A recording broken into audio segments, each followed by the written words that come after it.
राज्य म्हणजे नेमकं काय हे आम्ही कधीतरी वाचलं पाहिजे, समजून घेतलं पाहिजे आणि त्याच्यावरती आपण चिंतन केलं पाहिजे। वर्तमान सामाजिक आणि राजकीय व्यवस्थेमध्ये बळीराजा म्हणजे शेतकरी, याचा अर्थ त्याचा सहज बळी घेता येतो आणि त्याला राजा म्हणून सहजरित्या शांत करता येतं, तो बळीराजा। म्हणून हा बळीराजा खरं तर आत्महत्या करणारा एक पश्चिम महाराष्ट्र मराठवाडा या ठिकाणी आत्महत्या करणारे शेतकरी आहे, पण माझ्या कोकणातला शेतकरी, माझा कोकणातला बळीराजा आत्महत्या करत नाही। याचा अर्थ असा नाही की त्याला समस्या नाही, त्याच्या वाट्याला संघर्ष नाही, त्याच्या वाट्याला गरिबी नाही, तरी सुद्धा तो संवेदनशील आहे, सहनशील आहे आणि म्हणून तो आज उभा आहे।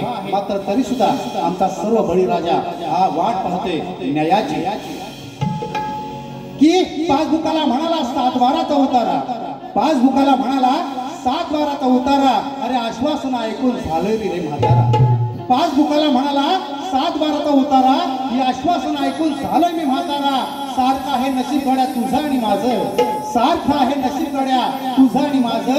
आयुष्यभर झेलतोय आपण कर्जाचं ओझं, आयुष्यभर झेलतोय आपण कर्जाचं ओझं। असा बळीराजा, हा बळीराजा समृद्ध झाला पाहिजे आणि म्हणून मी या गणातून काहीतरी सादर करतोय। शाहीद लक्ष असो।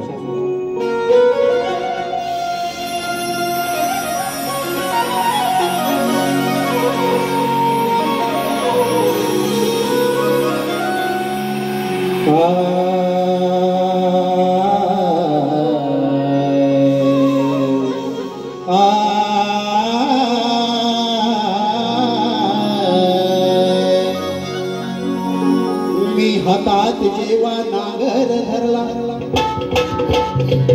मी हातात जेव्हा नांगर धरला, तेव्हा चित्र तुझे पाहिले हे गणराया। जेव्हा मी हातात नांगर धरला, तेव्हा चित्र तुझे पाहिले।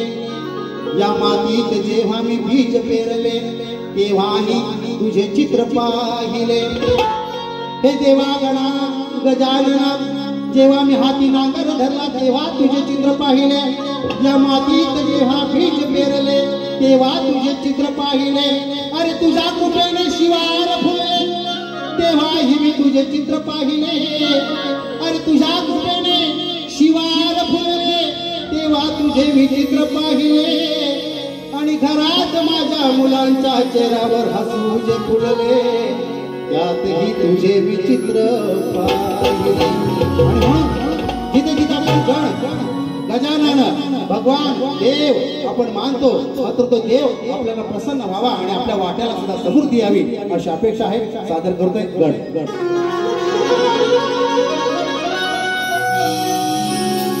धरणीला मानले माय गणा तुला बापर, धरणीला मानले माय गणा तुला बापर। सुखी ठेव कष्ट करायला दाव तू प्रतापर, सुखी ठेव कष्ट करायला दाव तू प्रतापर। जो कसतो मातीचा कण, हा कुणबी पूजतो गण, जरी झाली किती वणवण, बळीराजा पूजतो गण।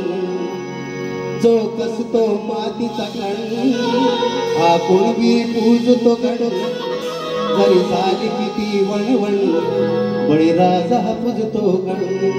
आता या माझ्या लेखणीत मी कुणबी हा शब्द टाकलाय, हा केवळ जात म्हणून नव्हे तर कुणबी एक अलौकिक अर्थाने मी शब्द वापरलेला आहे।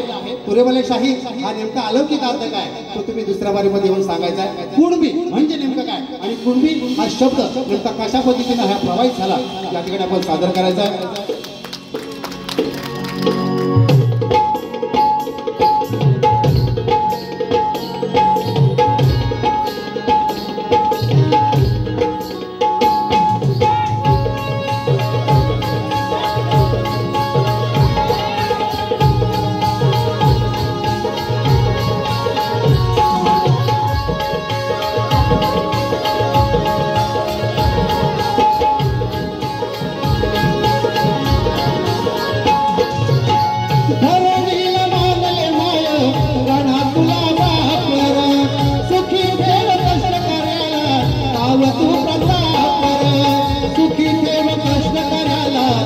गावातून बंदा कसतो मातीचा कण हा पूर्वी पूजतो गण तरी झाली किती वणवण बळे राजा पूजतो गण तो कसतो मातीचा कण हा पूर्वी पूजतो गण तरी झाली किती वणवण बळे राजा पूजतो गण तो कसतो मातीचा कण हा पूर्वी पूजतो गण झाली किती तरी वणवण बळे राजा पूजतो गण तो कसतो मातीचा कण हा पूर्वी पूजतो गण झाली किती तरी वणवण बळे राजा पूजतो गण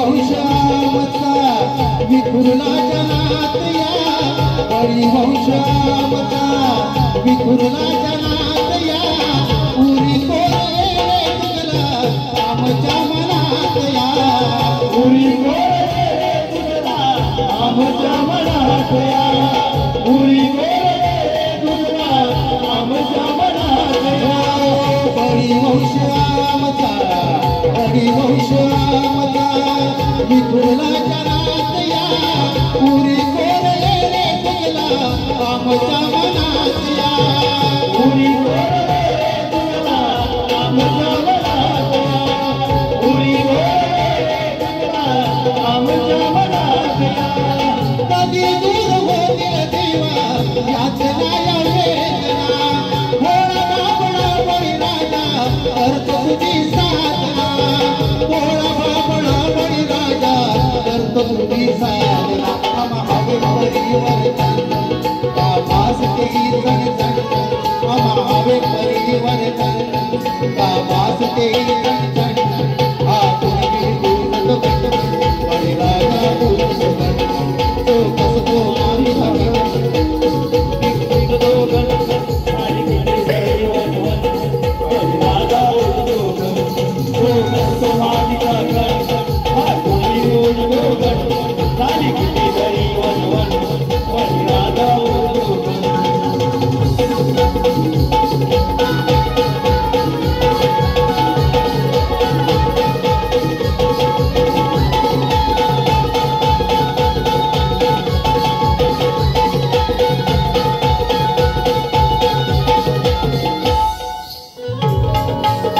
काय सांगतो काय आम्ही वागतो काय सांगतो काय आम्ही वागतो बळी राजा येऊ दे आता येत सारे मागतो बळी राजा येऊ दे आता येत सारे मागतो बळी राजा येऊ दे आता येत सारे मागतो काय सांगतो काय आम्ही वागतो बळी राजा येऊ दे आता येत सारे मागतो बळी राजा येऊ दे आता येत सारे मागतो बळी राजा येऊ दे आता येत सारे मागतो नऊ खंड बळी राजाचे सोनपरी नांदले नऊ खंड बळी राजाचे सोनपरी नांदले चुलीवरी पोट भराचे अन्न होते रांधले चुलीवरी पोट भराचे